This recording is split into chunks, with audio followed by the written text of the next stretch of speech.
Il controesodo estivo è già cominciato sulla rete di autostrade Alto Adriatico, con un aumento dei flussi di traffico dai litorali del Friuli Venezia Giulia e Veneto, ma anche da Slovenia e Croazia. Gli ingressi principali alla Tisana e l'Isert registrano già code e rallentamenti, con una presenza crescente di mezzi leggeri e pesanti.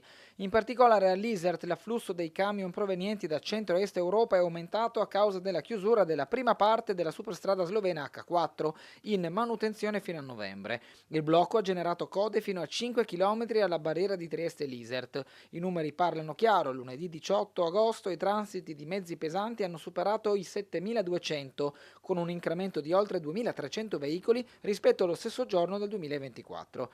Ieri il confronto segna un aumento di 3.069 mezzi, mentre nelle prime ore di oggi i passaggi in più rispetto a mercoledì dello scorso anno erano già di circa 650. Quest'anno il traffico pesante ha ripreso a circolare solo dopo 3 giorni di stop per il ponte di Ferragosto, quindi il bilancio definitivo dei flussi sarà disponibile nei prossimi giorni. Per alleggerire i disagi, la rete autostradale ha visto interventi straordinari, tra cui la sospensione dei cantieri sulle barriere centrali tra l'Iserter di Puglia e l'apertura di 9 km di terza corsia in più sulla A4 rispetto allo scorso anno, migliorando la fluidità della circolazione.